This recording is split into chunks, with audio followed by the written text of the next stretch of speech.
So, good day, Ma'am Serda. So, we are now presenting our Kaggle code, which is entitled EDA on Indian Motorbikes. So, my name is Mark Dominic V. Carvalho.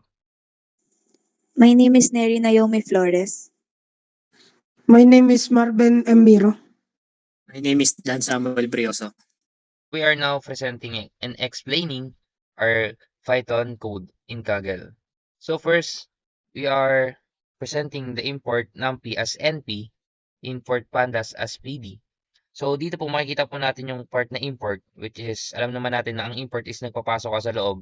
Halimbawa, sa database is magpapasok ka ng isang data para magkaroon siya ng database contains a lot of informations and data po. So, ayun. Dito naman po sa part ng NumPy is, ito ang NumPy daw is used for numerical computation and creating new columns with numerical logic. So, dito naman po sa part na as NP daw is, it will focusing on a variable. So, parang variable daw siya na sinasabi na ito daw MP is gagawing NP. So, yun po yung parang magiging replace name niya. Nagiging NP na po siya. Like dito sa import pandas as PD. Tapos dito po sa part ng OS, for their name, comma, underscore, comma, file names in OS that walk, open parenthesis, quotation, slash Kaggle, slash input quotation, close parenthesis, column. And for file name, in file names, print os .path.join, open parenthesis, their name, comma, file name, close parenthesis. So, it will explain daw on, example muna, dito po daw sa pinakang ano tayo, sa os.walk. So, sinasabi dito is os.walk daw is, it will traverses through the directory tree starting from Kaggle input. So, parang itatraverse na daw yung directory na dito manggagaling sa ating Kaggle input. Dito naman po sa part ng print, dito po sa part na ito, dito tayo mag-focus sa os.path.join is, it will joins daw the directory names and file names to create complete file paths. So, ito daw. So, alam naman natin na kapag nasa loob ng open and close parenthesis is doon po naka-point. So, ang ginagawa niya po daw is join directory names and file names to create complete file paths. So, yun po. So, sinasabi dito na this section daw is prints the full paths of all files found in the dun po sa part ng Kaggle input directory, helping to locate the datasets po daw. So, ayun, nilolocate niya yung datasets natin, which is itong motorbikes in Indian market 2022 and bikes.csv. So, ito yung CSV natin and datasets, bikes.csv. So, dito po sa part ng import pandas as PD na inulit kanina nang galing sa unang draw natin ng code. Import numpy as np, import seaborn as sns, import matplotlib.python as plt, %matplotlib inline. So, sinasabi po daw dito, ang ginagawa po daw nito is importing all the libraries po daw dito sa ating code. And then, ano po bang ibig sabihin ng NumPy? So, inulit natin kanina na used for numerical computation po daw ang NumPy. And ang pandas naman daw is used for handling and manipulating the datasets, which is yung bikes.csv natin.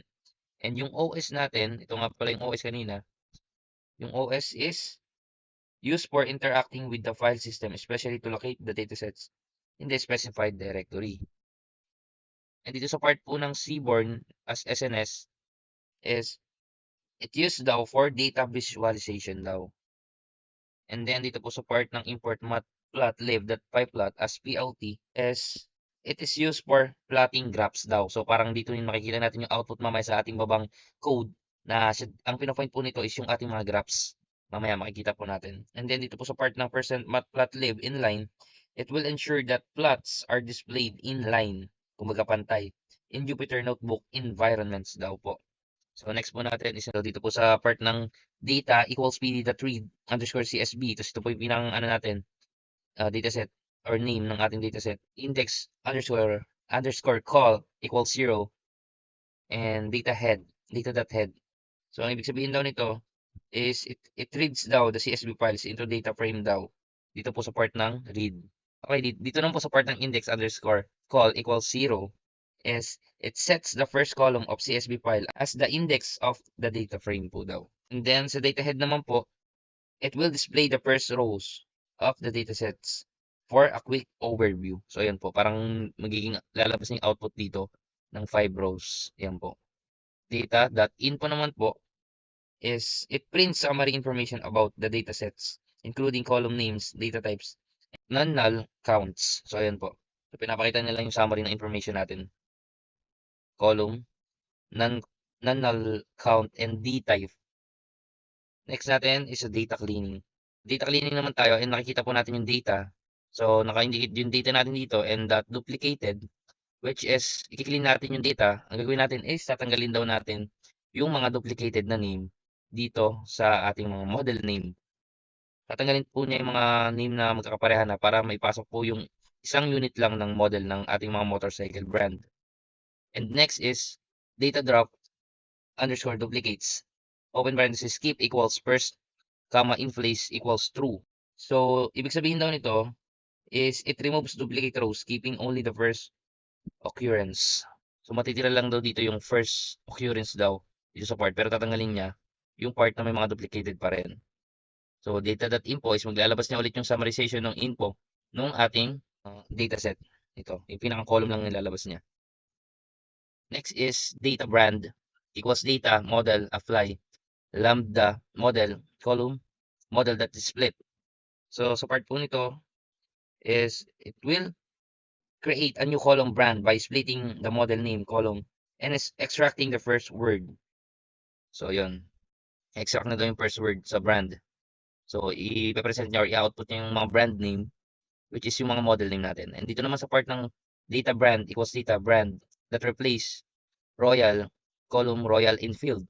So, sa part daw na ito, is makita naman natin yung replace is babaguhin niya raw yung brand ng motor. So, yung Royal daw is papalitan niya ng Royal Enfield na brand ng motor. Let's extract price from price column.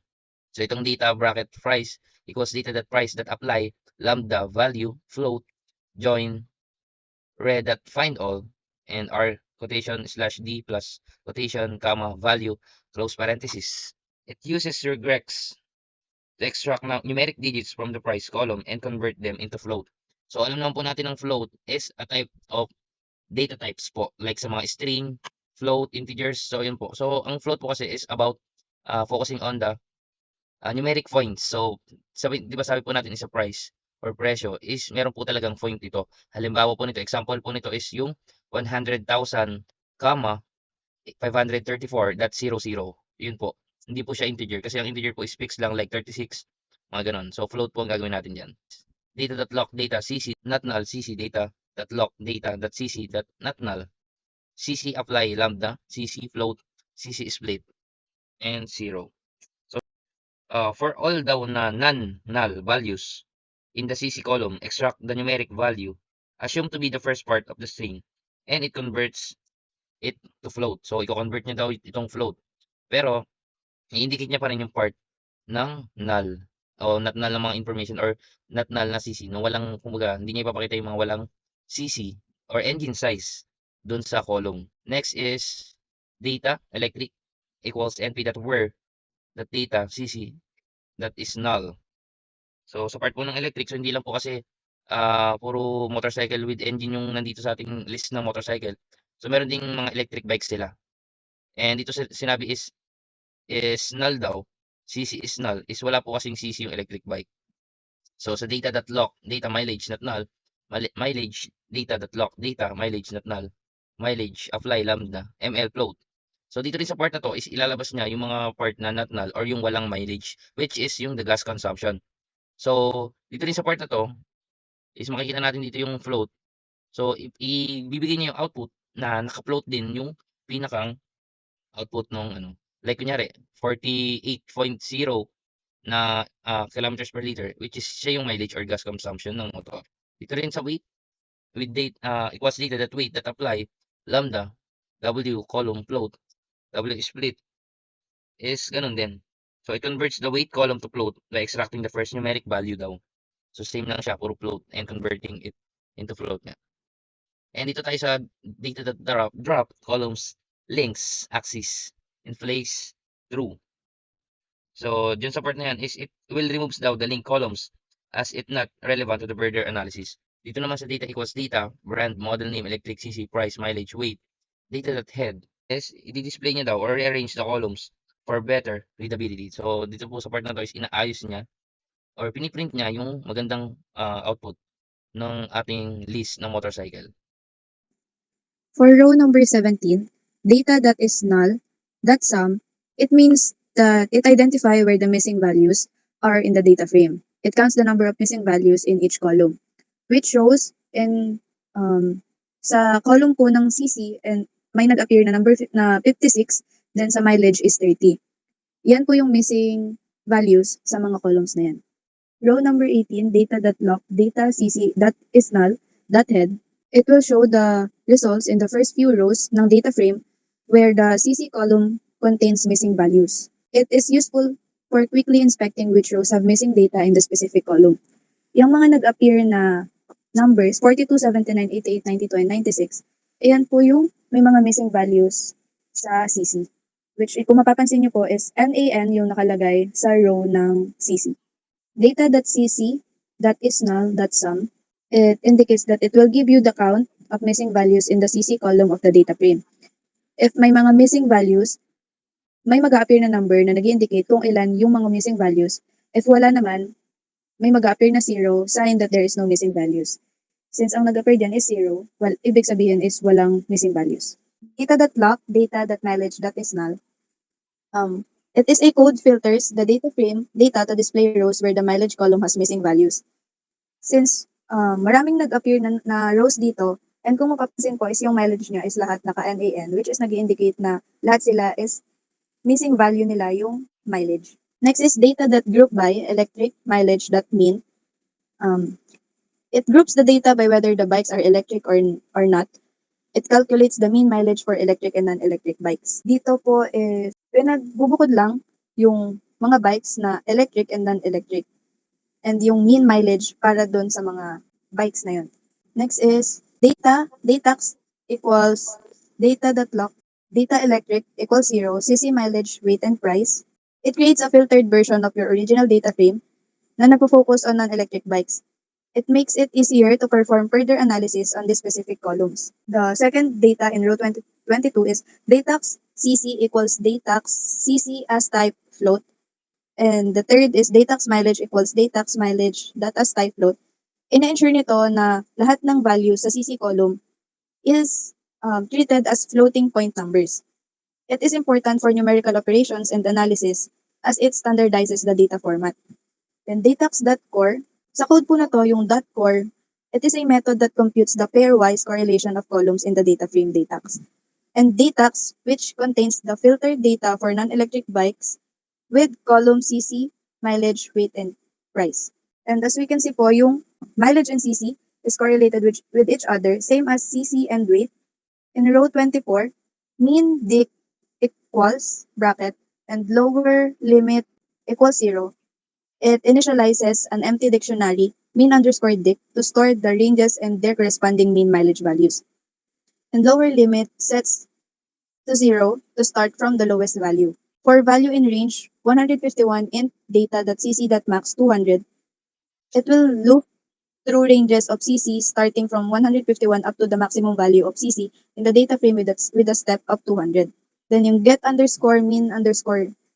datax, it is a function na tumutulong para maintindihan yung relationship between engine displacement or yung CC and mileage by calculating the average mileage for different ranges of CC. Sa row 25, yung function na get_mean_weight, we takes data as input, likely a data frame containing bike data. We create a dictionary mean_dic to store mean mileage values for different weight ranges. Iterates over weight ranges in increments of 80, starting from 100. And then we calculate the mean mileage for bikes within each weight range. Stores the mean mileage in mean_dic using the weight range as the key. And then returns to mean_dic. Next is we calculating mean weight. So tatawagin yung get_mean_weight function with the datax data frame and store the return mean weight dictionary in mean_weight. Inaanap po namin yung missing values for non-electric bikes. Splits weight range strings in mean_weight into lower and upper limits. Iterates over each weight range. Identifies non-electric bikes within the weight range with missing mileage values. If missing values are found, fills them with the corresponding mean mileage from mean_weight weight. Bill's missing mileage values for electric bikes with an approximate mean values of 112 likely based on mileage per charge. Sa row 27 po is checking for remaining missing values. Uses is null, open and close parenthesis, dot sum, open and close parenthesis, to count missing values in each column of the data frame. Output shows that all missing values have been handled. Overall, the code aims to calculate mean mileage values for different weight ranges. Sa data that describe, open and close parenthesis, dun sa sa price. Yan. Function data that describe, open and close parenthesis function, providing summary statistics for the columns, electric, price, mileage, and weight of a dataset. Electrics, dun sa bar chart shows that the number of models in the Indian market for different brands. We can see that some brands like Royal Enfield, Hero, and Honda have a significant number of models, while others have fewer. Based on this limited information, we can make some preliminary observation. 1. Electric bikes. The mean value of electric is 0.155, indicating that relatively small proportion of bikes in the datasets are electric. Sa price range, the price range is quite wide, from 38,000 to 7,190,000. Sa mileage range naman, the range is also significant, from 8 to 320. The weight range varies from 55 to 433. And the popular brands, Royal Enfield, Hero, and Honda, appear to be the most popular brands in the Indian market based on the number of models. Dun naman sa function ng plot underscore continuous, figure setup, we create a figure with the size of 16 by 5 inches. Plots a histogram of the specified column price using SNS that his plot. This shows the frequency distribution of values. So plots a box plot of the column using SNS that box plot. This visualizes the quartiles, median, and potential outliers. Sa SNA's KD plot naman, a density plot of the column using this show the probability density function of the data. Plot underscore continuous, open parenthesis data, open bracket data. Electric, and then close parenthesis price, calls the function on a filtered dataset where electric is not equal to 1. This suggests that the visualization is for non-electric vehicles. SNS.isPlot, open parenthesis data, open bracket price, close bracket, color equals orange, close parenthesis column. Plots a histogram of the price column likely for the entire dataset without electric filter. SNS.countPlot, open parenthesis data equals data, comma x equals electric. Plots a bar chart showing the count of non-electric and electric vehicles in the dataset.